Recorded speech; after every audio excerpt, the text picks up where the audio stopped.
I've got a... Engage. Engage. Engage. Engage. Engage. Shields failing. Shields failing. Energize. Shields failing. Energize. We are being probed. Energize. We are being probed. Energize. We are being probed. The age-old battle of... Energize. We are being probed. Yeah. Yep. Hey, everybody. Welcome to another episode of Trek in the Valley, the non-encyclopedic Star Trek The Next Generation rewatch podcast. Every week we talk about fucking Star Trek or whatever.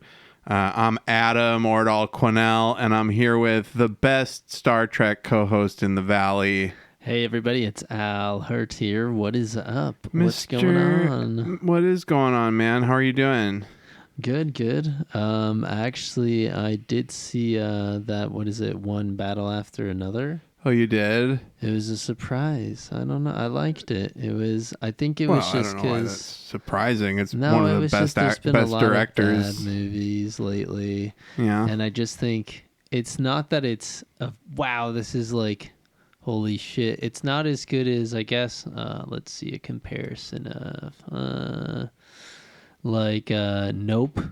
I would say Nope is slightly better. Wow, that's crazy considering Nope They're probably like- cost a quarter of what One Battle After Another cost to make. For sure. The cast is pretty stacked. I'm just saying for like what it's trying to go for, I don't know. The movie's pretty long. There's a lot going on. And I just thought that I think it's like everybody thinks it's a great movie because there just hasn't been a good movie in such a long time, you know? And Yeah, it's a little Weapons was really whiplash, good. you know? And then, there's some bangers that are like going under the radar because Yeah. people just aren't going to the theaters, right? I guess. I don't know. You know? I don't know. I haven't looked feel at the that. numbers. Oh, yeah, me neither. But it's like, I think One Battle After Another is going to do really well. I don't know. It did. It was The like Rotten it Tomatoes was thing like was fresh tomato. it was and all like that. 60. It made like $65 million shit. or something. Oh, well, that works. Well, hold on. Let's see. Hopefully, Box though, it's some office indication of them, like, mojo. Oh, maybe we need to make better movies. Yeah, and the whole IMAX thing too. I don't know. I mean, yeah, some shots were great. It just Okay, so it was a bit Tarantino-esque and then like Wes Anderson-esque. So as they had a baby. One That's- battle that's after what it another. was. One battle after another has so far made $60 million worldwide.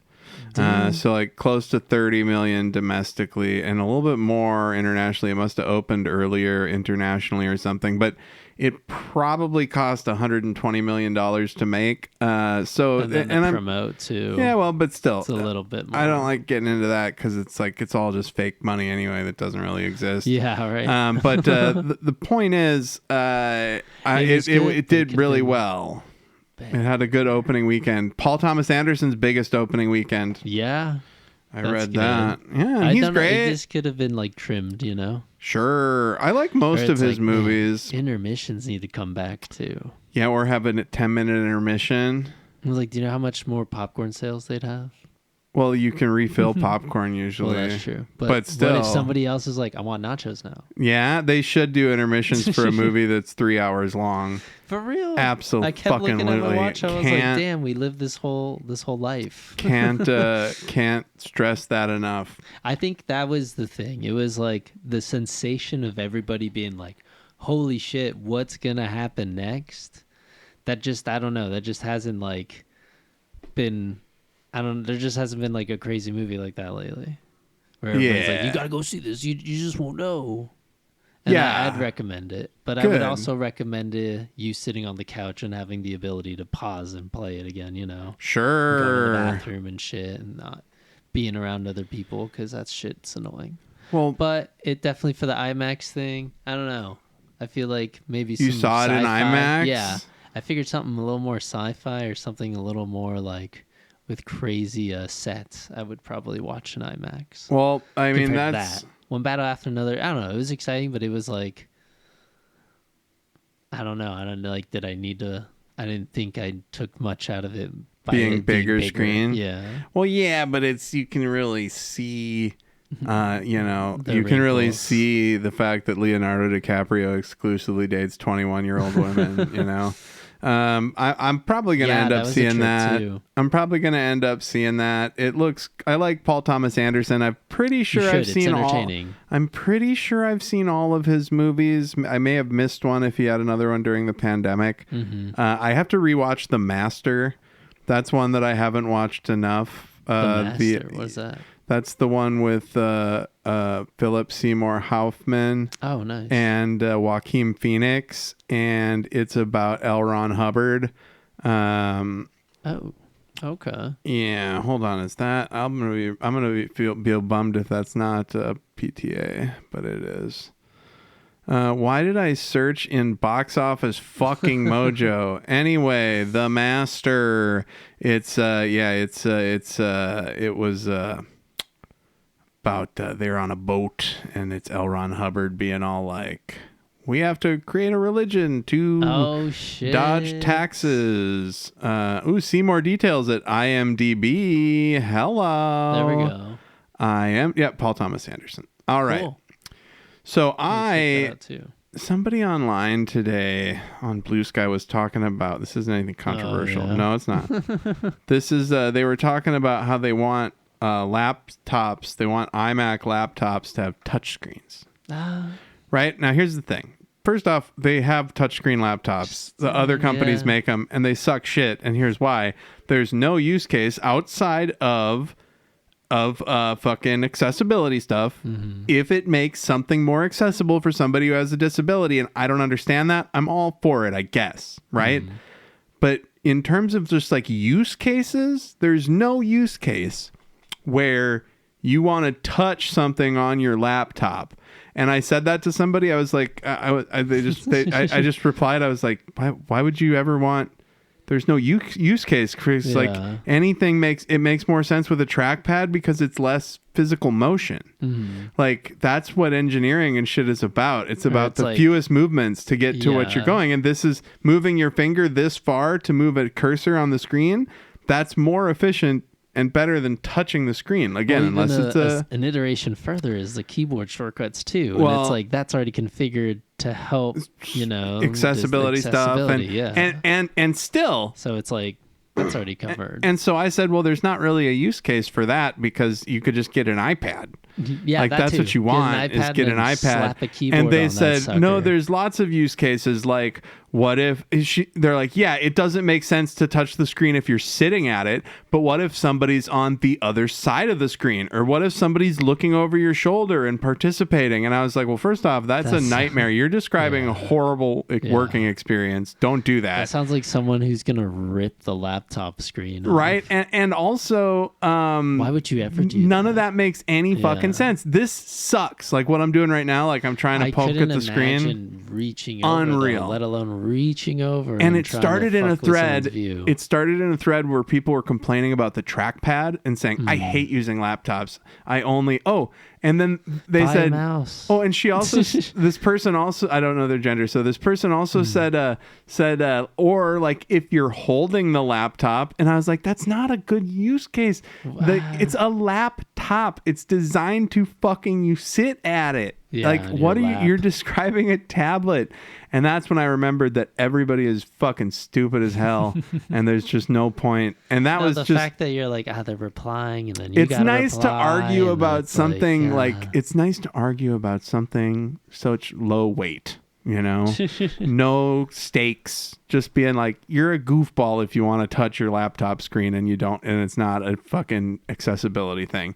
And that's all. That was my thing that I had earmarked to talk about in the opening segment. I wanted to be like, they literally were like, hey, what if somebody's standing over your shoulder and touching something on your screen? Well, first off, you'd slap the shit out of that person. Yeah. Like if somebody's like, and also they're giving you COVID by like breathing over your fucking shoulder. Like what the hell is wrong with everybody? I saw somebody, I saw somebody pass a joint to somebody else on the disc golf course, and I was like, that's disgusting. And I think they heard me, and it was really weird because I was like, that's disgusting. God, don't you know about pandemics? Anyway, I'm not like I'm not a COVID curmudgeon, but I am kind of, because I got it a couple months ago. It sucked.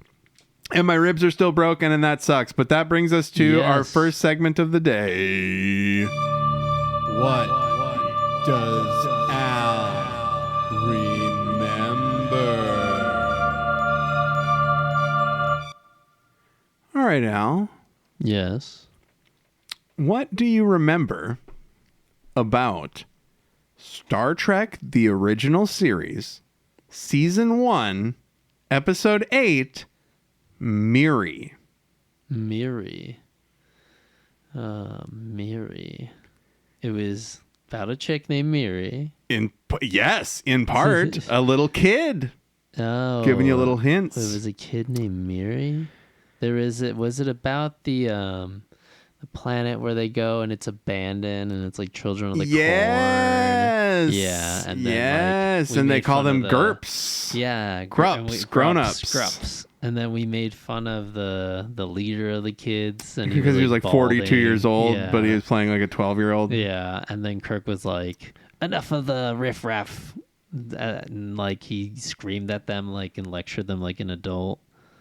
And do you remember what the deal was with the kids? Miri. They had a disease or something, and they were gonna die when they were older. Yes. So did they cure them? Well, no. I'm gonna. Okay. So death.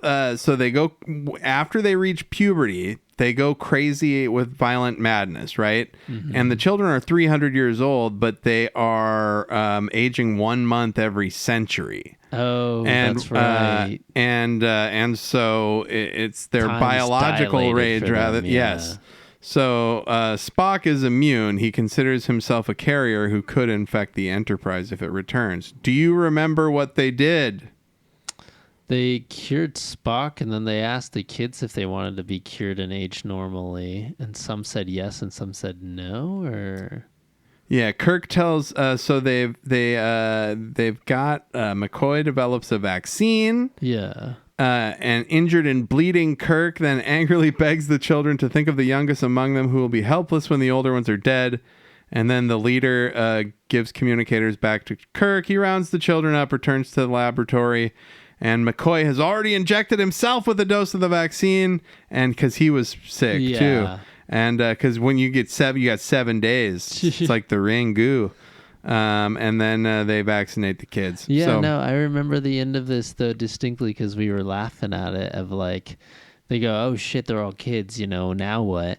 And Kirk was like, "Oh, we'll just send some teachers into them from the from Starfleet." Yeah, see, you remember a bit, and that's we'll just fucking have them develop. Yeah, they just like they leave them with a medical team, and then they send teachers to teach them. It's like, okay, fuck. So I would say you remembered some, yes, and ultimately, that's what I'll remember. Good job, buddy. This week, we're discussing Season 1, Episode 18 of Star Trek The Next Generation. Can you believe we're still talking about Next Generation? Aren't we done with this yet? No, we just getting started, honestly. Season 1, Episode 18. Can you believe we're 18 weeks into Next Generation? Yeah. What are you thinking so far? It's I don't know, it's like definitely lagging in some parts, but there's episodes where the crew kind of has it more together chemistry wise, and then others where it's like, oh, this is definitely just a showcase of like one or two characters. Yeah. And they're still trying to, I don't know, they're just trying some things out. It feels like they're not as comfortable in their roles. Yeah, compared to the Q episodes, this one's like not as crazy. I feel like this is very a rich classic Star Trek like. It is, because it's them dealing with an issue that's completely the prime erection. Yeah, the prime directive, and then that's also like fantastical. Like the first issue is kind of a mystery thing, and then it just turns into the science fiction plot like right after, and it kind of goes off the.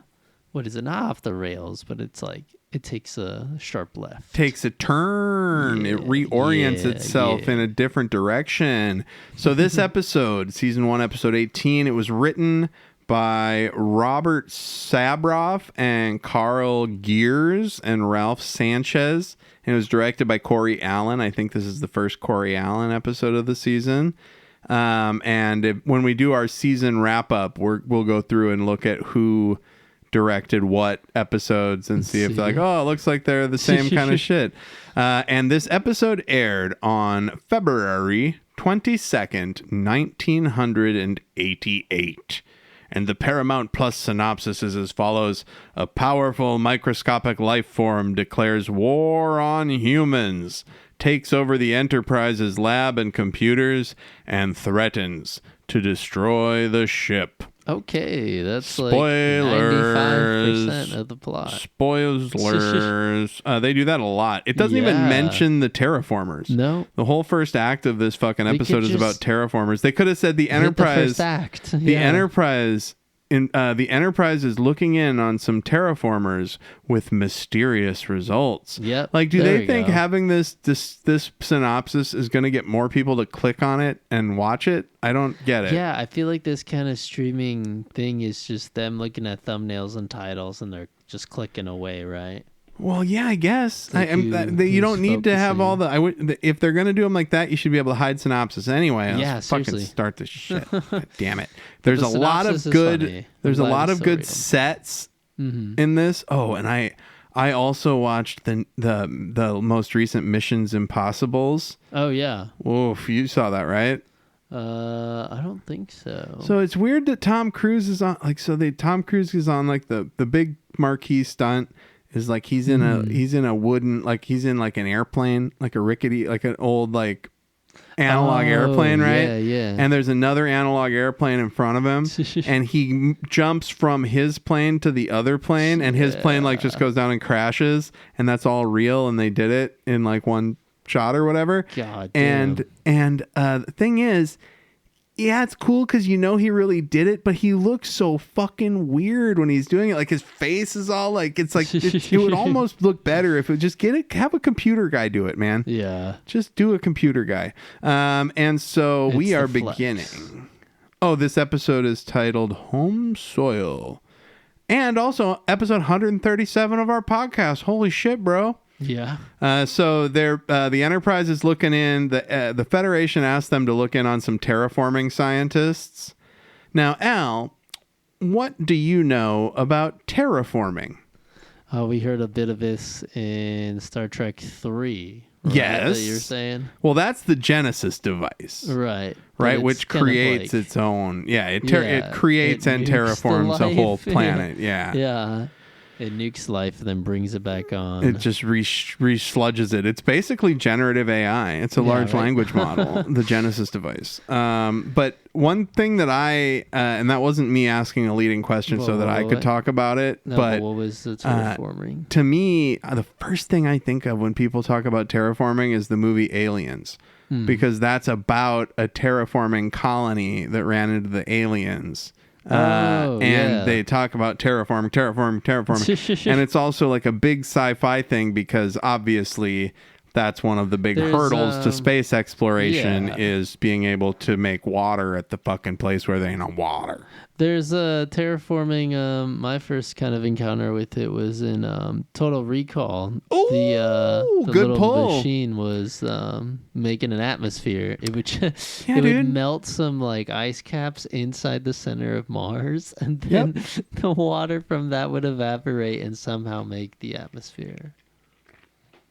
Yeah, like they just created a water table. Yeah, like we have here, like I learned about in Earth science. So I was like, yeah, I mean, that's some terraforming action. There's always, like you said, the need to, change the environment quite literally to our needs. Yeah, man. And good pull. You see, we dug in a little bit. We got a little bit more. Yeah. So here's so Picard asked to speak to this guy. What's his name? He's the leader of the base, Terraform Command, right? And Terraform Command is the group that works with the Federation that told Picard or that asked Picard to go check on these clowns. And they reach out to, where is he? Kurt Mandy, who's played by Walter Gotell, who was in motherfucking James Bond Octopussy. He played Gogol in Octopussy. He was also in Moonraker as General Gogol. Oh, he played General Gogol in a bunch of the 70s and 80s James Bonds. Oh, so cool. He's got a lot of gravitas. He's very, hello, I'm Kurt Mandel. And so he is very cagey, wouldn't you say? And Troy is like, he's fucking cagey, bro. And yeah, that was the thing. It's like Deanna Troi kind of says the obvious stuff, but at the same time, it's like you do need her to always be there. Yeah, so I always think like she breaks the whole like meta of just negotiations and conversations, especially if you know what they're thinking or how they're feeling at least. Yeah, and Picard is basically talking to the head of this terraforming colony. Yeah, get right in there. Talking to this head of the terraforming colony, and Troy is reading him. But doesn't this look more Star Trek? This guy Kurt Mandel, he's got like the white shirt, and it's like some Star Trek ass shit in the. Or doesn't this look more Star Wars? I mean, than Star Trek? Yeah. Like they're communicating with somebody in the Empire. And so he's like, we're working really fucking hard, Captain. We can't afford the time. Troy says he's hiding something. Picard throws his D around. Yeah, and what's funny though about it is that he keeps muting his mic like right in front of them, and it's not like they turn off the camera. I don't know, but it's just them just kind of conversing right in front of him. You know, like, hey, Deanna Troy's like, hey, he's kind of worried. He's kind of he's hiding something, but I don't know. He immediately started to panic the more you insisted on going down there. Yeah. So they're obviously hiding something. And then boom, they send their away team. An away team. Riker is very... I like how dorky Riker is. Yeah, he's very stoked. He's very stoked about this terraforming. He's like, ooh, I've only read about terraforming. I've never actually seen it happening. Let's go watch some atmosphere being generated. And so it's an A-list fucking away team. No red shirts here. We got Commander Riker. We got Counselor Deanna Troi. We got Security Chief Yar, and then Geordi. And doesn't Data look like he's got action figure pose? How I paused it. He looks like he's the Playmates Data action figure. And there's a bunch of great character actors. Mario Racuzzo plays this guy Arthur. But first they meet Louisa Kim. Yes, Louisa Kim.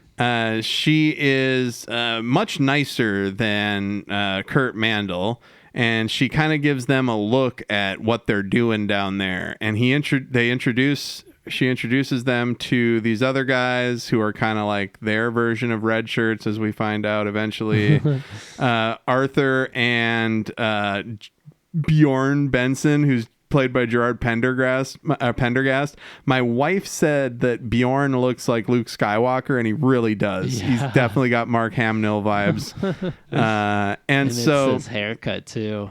So this Louisa lady shows them kind of what they're doing for terraforming, and it's really interesting. They got this big prop that's like a giant globe of the planet, and she moves this big frame around it, and the frame has a screen on it, and so she can like zoom in on the globe and look. It's kind of weird. Why have a physical globe? Yeah. Why not just have a screen and then you... Now that I think about it, they could have done this... props, though. But a cool prop. So it's this awesome, like, and I think they're going to reuse this later for sure. But she shows them that you can look through this window and watch as it's going to take about 30 years for them to grow plants on this fucking desert planet, basically. Yeah, and she's definitely just geeking out over all this information, and Riker stops her and he's like, I mean, what do you think of her job? And she goes, I think it's the best job in the whole universe. Yeah, they're all very stoked to be terraforming. Right. And then Walter Mandel comes in and he's like, hey, I'm sorry I was so prickly before. We're in a bit of a hurry here. And he's like, Arthur, you got to go into the sonic drill chamber. And he's like, now? And he's like, yes, now, get in there. And he actually chucks him on the shoulder and walks away. And I'm like, ooh, I think that Arthur guy's going to die. And then it was an awkward confrontation. Geordi and Data and Riker are looking at this cross-section of the soil. And there's like a weird channel of water that's very strange just below the surface. And And this is where they talk about how for these terraforming projects, the Federation vets every planet. They make sure there's no life. That's really important. There's a great joke about that in Futurama where they hire the professor to see if there's life on this on a planet. And he finds it and just immediately squishes it. And he's like, there was life. And so... that's what's... oh, go ahead. No, I was just going to say, some fucking crazy shit's happening. But what were you going to say? Oh, no. What's interesting about that little thin line in the or under the surface is that they're always saying, like, oh, well, you know, if they put this down with so much accuracy, like, how are they able to terraform with just this one weird thin line? And they asked the superior, and he's like, oh, that's just how our machines are made, and like it's just supposed to be. I guess he's just bragging more about the accuracy, and both Geordi and Data are like, I don't know, that's a little unreal. Yeah, this is something that doesn't feel right. Well, and then that ends up being a bit of a red herring, and Troy says, hey, wait, Malkanon, Arthur Malincon, he's in trouble. And you just hear him screaming. Just hear him screaming, murder. clearly getting blasted by some sort of laser. Yeah. And they all rush over to the door, and this is a great shot. So Dr. Mandel goes up, and Riker's like, open the door, and Mandel like acts like he's trying to beep the door open, but he's just mashing buttons. He's like, it doesn't work. And I was like, well, yeah, you're just mashing buttons, bro. Even like, I can tell it's not the right buttons. He's like, it's jammed. And then when it opens, the dude's been blasted by a laser, and he's unconscious. He's very damaged. It looks like he's stopped. He's taken a lot of damage. And so now they think they've got a malfunctioning drill. They got to safely make sure they can go in and recover the body. So they turned off all the power. Yar runs in and gets beamed out with the body. And then the terraformers end up going up with Riker and Troy. Yeah, Louisa Kim, she's like, I feel terrible. Like, we should go with him. And Riker's like, yeah, you're right. And so then they leave Data and Geordi to with Bjorn to basically research into this. Because Bjorn and what's his face? Bjorn and Geordi basically are in charge of turning off the lights and making sure all the shit is right in that room. And also they're vibing. Yeah, they're like scientifically everybody's vibing together. Now, as soon as at 13 minutes, lucky number 13, Data is behind a console in the drill room, and you can tell that shit's going to be bad. Like, you can see the special effect behind him. There's like a special effect getting ready, and then, Data gets into a fight with the drill in the hydraulics room. What's strange is that Data's like, here, run the same program that it was running before it malfunctioned. When it tried to kill the guy. Yeah, run the kill program. And then Data's like, but then he like moves around, he ducks and dodges and jukes and jives. And they don't know what's going on in there, right? Yeah, the same thing happens too. You see Geordi run up to the door, and he's like, Data, and we're supposed to have like a suspense of disbelief of like, is he gonna die? Yeah. And of course, it's fucking Data. Like, he just comes out and he's like, no need to beam me out, sir. No need to beam me out, sir. The situation is under control. It's like, oh, is it? And he just shredded the laser, basically. Yeah, Bjorn's like, what the fuck? Bjorn's like, my laser. He's like, damn it, dude. That's a year of work to build a new laser. Well, don't worry about it. You're probably going to be fucking done with this whole thing. Somebody was murdered. There's been a murder. It's funny, too, how the boss and the subordinates, too, of the all terraformers are always just like, we can't stop working. Like, we have to keep going. And Picard's like, yeah, but there's a murder. Yeah, but you got to, like, take a beat because of a murder. And Data's been threatened now, too. So, right? Like, this now involves the Enterprise. Yeah, he's like, well, now it is my fucking business, motherfucker, because one of my officers was attacked by your goddamn drill. Yeah, and it's great, again, with the Star Trek-ness of how they already have figured most of this shit out. We're just as curious as they are. What I don't get about this part is it seems like they're going back and forth. They're like, obviously the drill was programmed. They say it was being controlled by somebody, but then they say it was programmed. And it's like, which is it? Because those are two different things. No, like, very different. At first they made it sound like there was somebody with a video game controller controlling the shit somewhere watching them. But now they're saying that it was programmed by something. and Geordi and Data are just like, look, it would have to be a master programmer, but it could be done. Yeah, and the way Data even says it, he's like, there was a mind behind that laser Oh, attacking me. And I don't. Jordy's like, that's fucking weird. That doesn't make sense. It would have to been a master programmer. And Data's like, well, I guess it was. It must have been. And there's a lot of guessing in this episode, which is really weird. And they're all wrong most of the time. It ends up being something completely different. It's and it's tiny computers. That's and it ends up and this is going to blow your mind, guys, but it ends up being little tiny computers, and they are a lot of trouble. One thing I want to mention about this scene is Picard is like, well, we don't have to worry about the who did it because it's one of the 3 terraformers. Now we just have to figure out why. It's like, well, it's 1 and 3 is still. You still want to narrow it down further. Yeah, I think you might want to. You might want to narrow it down because it's like which one might be the murderer. Oh, and they are a murderer now because Malenkon died of his injuries. And when Crusher can't save you, Hughes was fucked up, bro. Yeah, exactly. And now Picard's like, well, we got to be on our toes, like the psychological capability to murder someone and to attempt to kill somebody else. I don't know. They're got to be a little unhinged, you know? There's got to be some big secret that they're keeping. And then good this is setup. The part when I was like, this kind of fucking goes off the rails. It's got a little bit. Yeah, it's a little bit like a little trippy, like, whoa, I'm tripping out on this, bro. These tiny blinking computer lights, bro. Because Data and Geordi, they go down to inspect the burnt out drill, and then it kind of looks like they're looking in the hole that the drill was shooting into, and they're like, whoa, there's some lights down there, and they're moving with rhythms, and they're like, could it be alive? But it's not alive. It's inorganic. What? It would have to be inorganic life, which I think they've found silicon life in the in Star Trek the original series. I think I can't remember what episode. We'll get to it in a future. What does Al remember? Yeah, it was I don't remember the episode name, but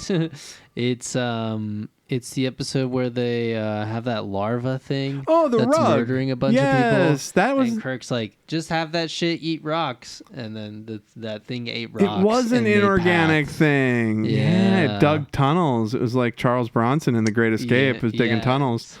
That's what it ends up doing, though. They're like, well, we can't fix its insatiable appetites. Like, so we'll put it to work. I need to. Douglas. I feel like I need to mention that the HD remastered planets and spaceships look fucking awesome in this shit. Yeah, and then this is error number 1, I feel. They just beam this inorganic life, who knows whatever little blinking light. It's a Christmas light. The Enterprise. They put it right in the medical bay. Medical bay, yes. And then also, mistake numero dos, fucking Crusher's kid is there. Oh, yeah. And that's the other thing. Wesley. We were just like, Wesley's just there. Around. It's like, oh, really, Wesley? When you're discovering new life, you need a fucking fake ensign that's not even been to the fucking academy yet. Yeah, I'd be really pissed. And this is something else. We're doing such a good job with this episode because I wanted to cover this because Crusher says... she lists like what they're looking for when they're trying to determine if it's a life form that they have to be careful about, right? This whole scene and sequence feels very Saturday morning cartoon vibe. She says the basic, very Star Trek the Animated Series. She says there are basic definitions for organic life. She says it must have the ability to assimilate, respirate, reproduce, grow, develop, move, secrete, and excrete. And I tell you, I do most of those almost every day, if you know what I mean. And then they talk about reproduction, and then all the lights flicker. Oh, they also zoom in really far on it, and it's full of little hallways. So they're like magnifying it, right? Electrified hallways. Structure. They zoom way in, and it's being weird about them zooming in on its hallway guts because like there's a sound that starts now whenever they're close to the light, and the flashes haven't changed. Then eventually the magnification turns off it reproduces. It doesn't reproduce quite yet. No reproduction hasn't fucked yet.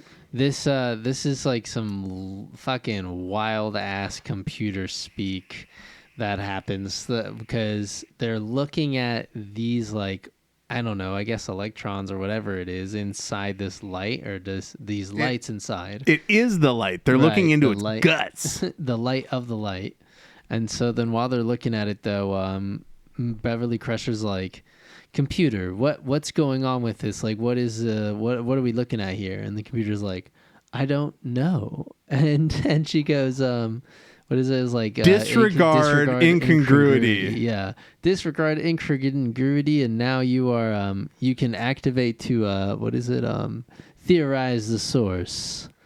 And then it's like, yeah, it's alive. Life. It's probably life. Yeah, it just goes life. I love that you can just. And everyone's like, what? And I was like, yeah, it's still a guess, though. I do think. By the way, that I really launched up a flare in my head when she did that. Disregard incongruity and theorize. Yeah, I was like, she's basically just said, computer, think outside the box. Yeah, it was like, and computer, not acceptable. Computer, do more than your programming could possibly do. Yeah, right. The computer just explodes and the Enterprise is like crashing.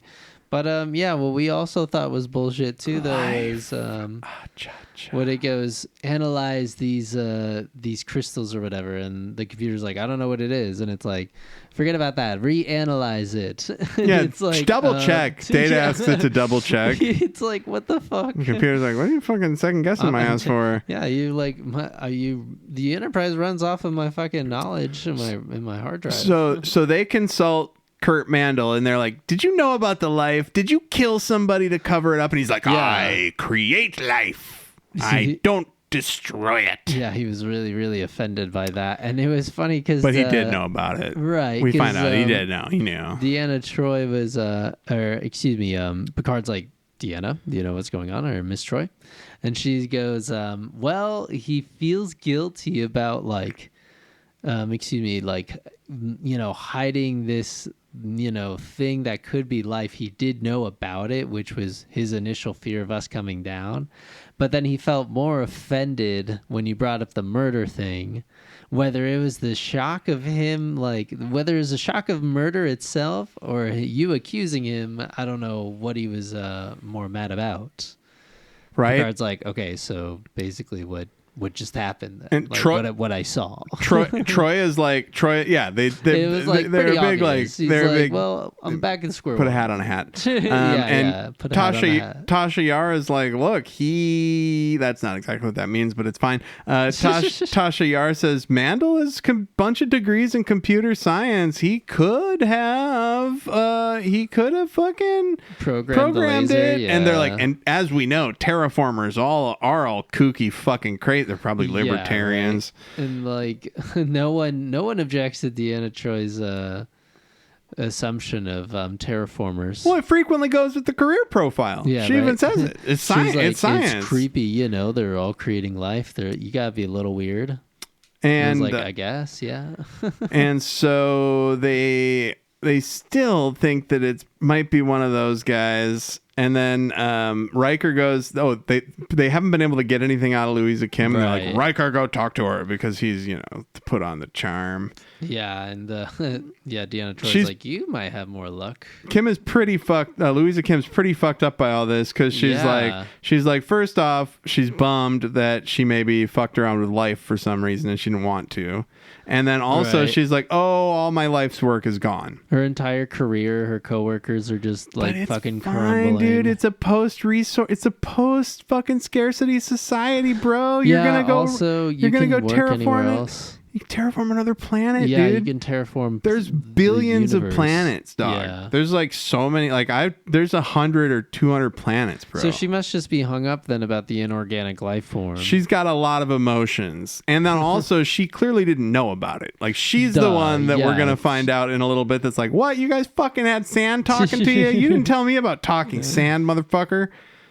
So they definitely have what is it? So much of this episode. So much patterns. So much of this depending on. So much of this episode is just them standing around a jar. That's what I'm saying. It's very cut back very to the chill. medical bay. Cut back to the medical bay. Crusher, Data, Geordi, Picard, and fucking Wesley are all standing around this jar. Beverly Crusher literally goes, we have to do the scientific method, which is just to observe, control, Yeah. fucking experiment, theorize. Theorize and experiment. That's what she was saying. I was like, wow, okay, yeah, this And then is definitely Sunday vibes. This becomes Saturday morning cartoon vibes. Yeah. Trying to teach kids the scientific method. Yeah, this it's is like, this was teaching middle-aged dads the scientific method. Yeah. So the thing gets quiet. The light.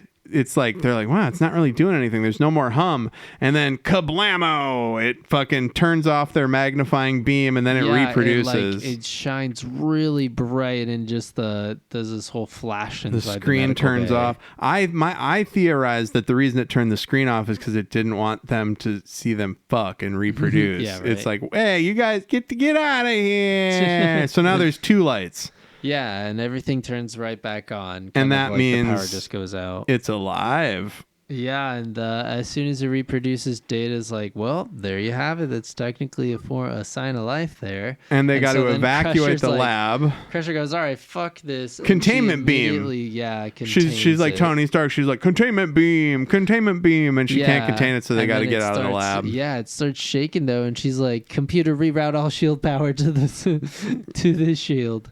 And the computer's like, okay, and then it's still fucking shaking. So now they've got to leave the medical bay and seal it off. Basically. So now they've got two little Christmas lights controlling the medical bay. Yes. And then they brought the terraformers and the senior staff into an observation lounge to really dig in and put the screws to them and see what they know. Yeah, Picard's like, what the hell is going on? And so what do we find out, Al? That he says that Kurt Mandel was saying that these are crystals that they didn't really they didn't think much of it. They thought they were just cool that reflected light, and they had these like funny shapes, and that they never really even they didn't really think much of it. It looked like a river stream or something. And Picard's like, well, fuck you, because they tried to communicate with us just now. And Mandel's like, I don't believe you at all. Like, that is insane. And then Bjorn says, tell him about the pattern in the sand. And Louise is like, what pattern in the sand? And this is when they find out tell us. The crystals were trying to communicate with them by making patterns in the sand. Geez. Probably to say, hey, stop stepping on us, you dicks, you bags of liquids. That's what they call them later, fluid-filled bags. And then Kurt Mandel's like, the best scientific minds in the Federation said there was no life. And Picard's like, well, clearly somebody fucked up. We were not looking, and therefore, So Mandel's saying, like, look, we didn't look. We didn't see it. You told us we were cool. And then Picard's like, yeah, but then the sand was talking to you. And Bjorn's like, we thought it was a natural phenomenon. And Louisa Kim's like, why didn't you tell me about this? And so obviously they were attempts to communicate. Like, well, these patterns could be signs, especially if it's repeating. I think that's the thing, too. That's the big thing. Like, like if you're... You probably put two and two together. Like if you think your cat's talking to you and it's not until it does it twice. Yeah, it repeats itself. You're in space. And so basically Bjorn is saying, I didn't think that those patterns were alive, but now you telling me they were alive, it makes me think they might have been alive. Yeah, and I mean, Picard's even leveling with him. He's like, look, it's fine. We're not mad anymore. We just got to fucking figure out what's going on. Yeah, it's like, who cares about blaming who? We just need to get these fucking things out of the medical bay. Yep. And everybody's having this discussion throughout the ship, like, what is it alive? They're Geordi and Data and Worf are all working at keyboards together, and it's like Worf's also a scientist, but it's pretty funny because basically Worf turns and says, "But is it alive?"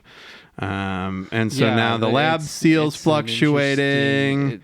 It's a weird definition argument of whether something is alive or not. And then they tune into the lab and they magnify, and it's looking like they are gonna fuck again, and there it is. It's reproduced once again. And now shit is fucking going bonkers. The universal translator's online, and the fucking dots are trying to communicate with them. It calls them ugly, giant bags of mostly water. That's fair. That's fair. Yeah, and Data's like, well, we are humans are mostly made up of water, sir. Well, and Data himself is an inorganic being, so he can he gets it. He's like, honestly, that's what I thought when I first met you. You know, it's an accurate description of humans. You're over 90% water. And so basically Picard is saying, we come in peace. We didn't hear you talking to us. And then he's like, the bag who drilled into the sand of home had to die. And then they keep saying, we didn't know you were there. And they're like, we don't fucking care. This is war. And now they're at war with the lights in the fucking thing. And it's like, well, shit. War were declared. And then it fucking divides again. And it starts messing with the ship, though, right? Yeah, it's not quite. It's trying to get into the ship's computers. They said they cut the power so that it couldn't, but it's gonna probably, right? Mm-hmm. And then he's got a quicker. Data says it's got a quicker rapport with our computers than we do. And Worf says that's because it is a computer. And Data's like, but I'm a fucking computer, bro. Yeah, because it's inorganic. Now, again, the life form has stopped working. Like, it's just chilling out. And she's like, Crusher goes, but with organic matter, cell division is preceded by a resting state.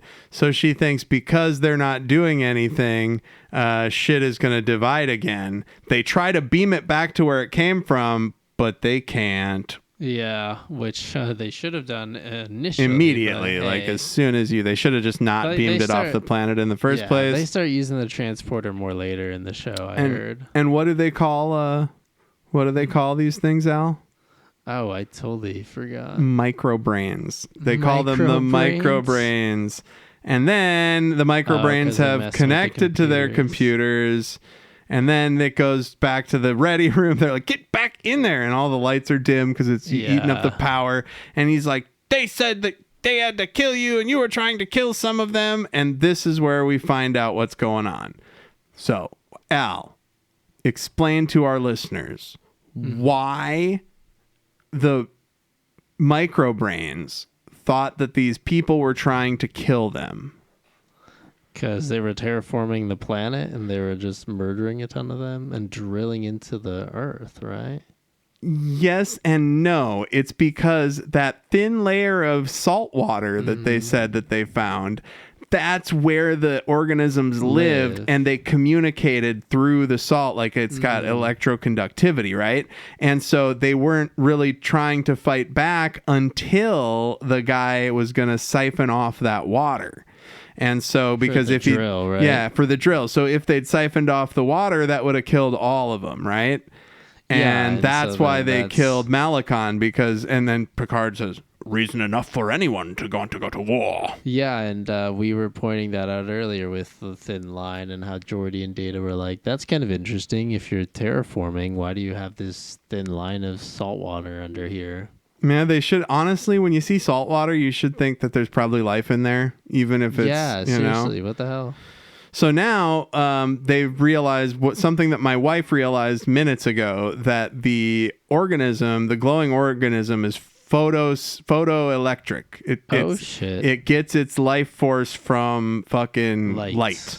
And so they got to turn off the lights in the lab, which they do. And then this thing that's now divided into a big crystal is like, more light, please. Do not starve us.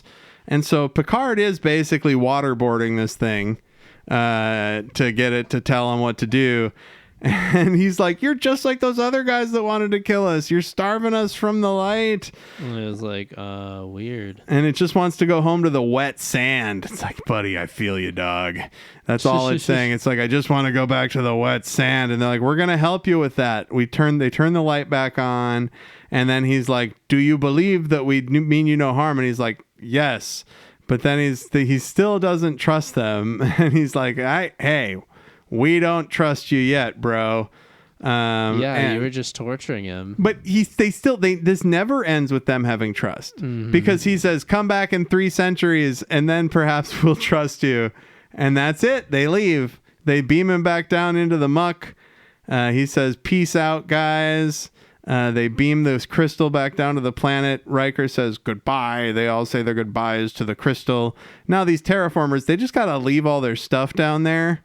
She's like, but I had a 6-pack of space drinks down there. Dude, Kurt Randall, like, so affected too, though. He was like, I almost destroyed life down there. Yeah, he kind of comes around. He and like I zones think, out. honestly, I kind of blame Bjorn the most. Like, Yeah, Bjorn he sort of didn't say knew all anything. about it and didn't do or say anything. He was probably like, let's get that fucking salt water out of there, bro. Yeah, Let's right. get that saline, baby. Let's get that drip, drop, drip going, motherfucker.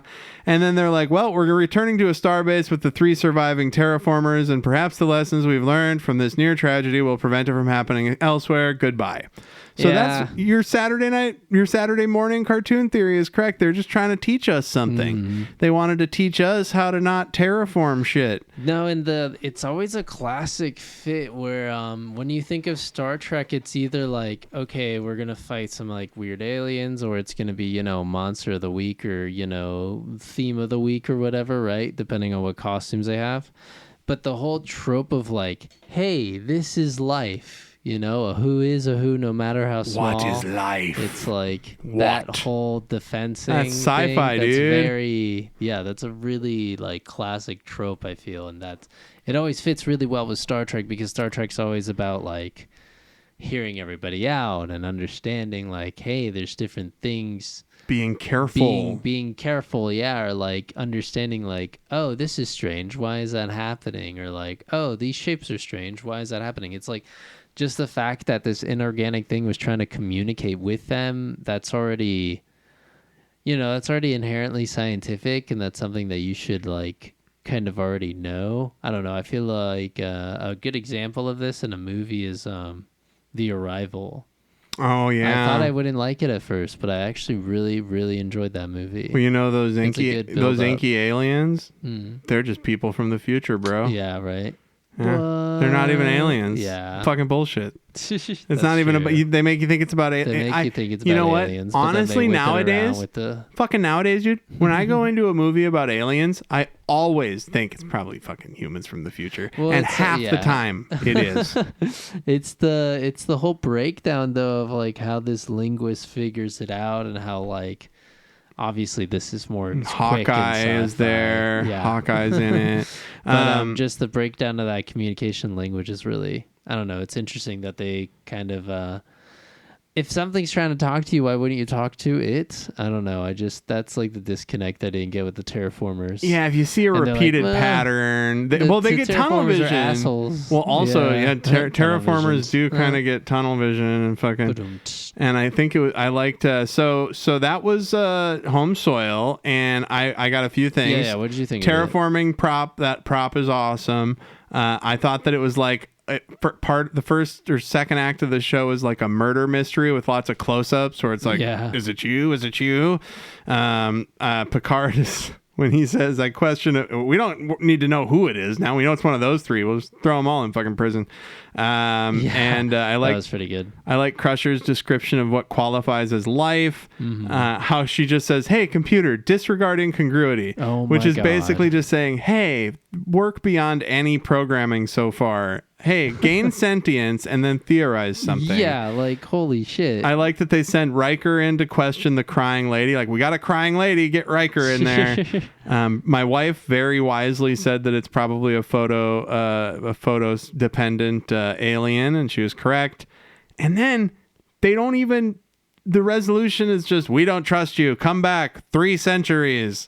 Yeah, right. They're It's just like fuck off. That's like kind of like that. Okay. Kind of like that soup Nazi fellow in Seinfeld. Banned 3 years. And so, what did you think?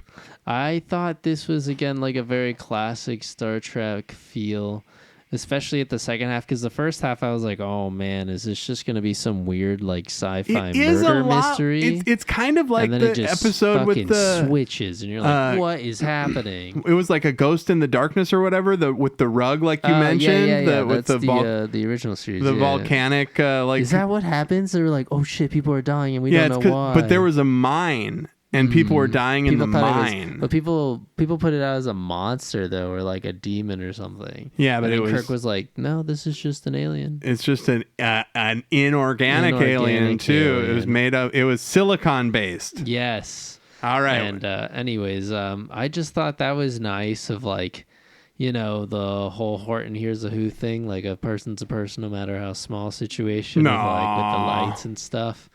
And then I guess like my only issue or my issues with it was a simple resolution. I guess like when the writers make something so massive and epic, you know, it's like they got to get out of there quick, you know. So the lights were a good trick. The other thing though was the fact that these terraformers were like really honed in on, you know, making this whole planet and stuff. I don't know. They didn't really, I guess, other than like the pride of doing it, it didn't really show enough of the motivation, I feel. Well, it was probably to have a place for everybody, for people to go live. Right. But I don't know. I just felt like the girl Kim was more in it for like, you know, the sciencey part of it, and that she just enjoyed it. And like we both said, it's like, hey, there's millions of planets in the galaxy. This isn't, you know, don't be bummed out just yet. You know, it's like I guess it took a lot of time from them to like even terraform this planet and all that. But still, I don't know. I just felt 30 that, years before that, and then it would be all green. Yeah. But it's like, I would think, wouldn't they leave that planet to go get green and then go to another planet? Yeah, to the terraformers, it, right? but It's they like people would go move in, and then they move to the next planet to terraform. Basically, the terraformers are the second or third people to go there. Yeah. The first people being like somebody like First contact. First Yeah. contact, where there's nobody there. Well, that's true. And then you send scientists to make sure there's Supposedly. nobody there. But then now they got to look like, what if this dead thing is actually a living thing? What if this water's actually a guy? Yeah, and they have to look for patterns. Oh, man. And communication. And You know shit. that they then sent this back to the Federation, and those terraforming scientists are like, no, now every time we got to be like, what if this water's a guy? Fuck, Yeah, exactly. dude. That's like, see, that's where the resolution. We kinda already feels had a weird. lot. We already kind of missed them sometimes. No, and yeah, now they have more work to do, and I feel Love it. like Picard and the gang were like just being a little nitpicky, but also I do like the whole situation of like, no, it is You gotta know, save this is those someone's lights. life. You gotta save Like, those lights. This is kind of fucked up. That's like the Horton whole hears a point. who, you know? It's the whole point of the galaxy. You got to keep all the lives saved. So how many? What do they call them? Microputers? Microlights. Wait, what do they computers. call them, dude? Come Micro on. brains. Microbrains. Yeah. How many microbrains do you give this? This is it was pretty much exactly in the middle. I would just in the 3 out of 5. 3 out of 5. I would say 3 out of 5 microbrains. Yeah. And that is you heard it here first. We're in agreement. Yeah. 3 out of 5 microbrains for home soil. This is I would recommend this, but like if you wanted a chiller episode. Yeah, well, it's not super high stakes for the crew necessarily. No. Well, even though that does take over the ship at one point, but it's pretty minimal. Yeah, it's nothing like Jack the Ripper taking over, you know. Right? Oh Or, yeah, Jack the like, Ripper lives in the computer. Ship, you know, the ship being in like some fucked up mind land, you know, where people fall out and your greatest fears are Oh formed. yeah, I forgot what that episode was called. it's but one of them. That's for that sure. was way worse. Well, yeah. So I'm glad we got through it, and that brings us to the final segment of the show. Captain, Adam and Al are recommending things. I repeat, Adam and Al are recommending things. What do you got for us, Al? Well, obviously, for as far as movie goes, you should definitely watch One Battle After Another. Mm-hmm. Again, IMAX is up to you. I'm like indifferent on that. But there's a group called Night Tapes, which is kind of, I don't know, it's like Grimes if it was slightly better, and then a little bit of Cure, then a little bit of like trip hop in there, a little Massive Attack, a little Portishead effect. So like kind of like goth And just, electronic like, music. Yeah, but it's like something you'd listen to in a room like this, honestly, you know, with like all these chill lights and stuff. Bunch of monsters around you, and, chill you know, lights. and these pretty monitors and stuff. And I don't know, it's like very atmospheric. Oh, that's how I would describe it. I was thinking about that on the way over here when I was hearing the album.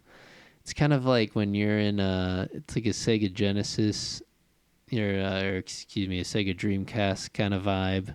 You know those levels where it's like water or it's just like landscapes and just nothingness and just chill vibes. And you hear like all this low pass filtered stuff in the back. That's what this kind of feels like. It's a very like chill, I don't know, lo-fi-ish vibe.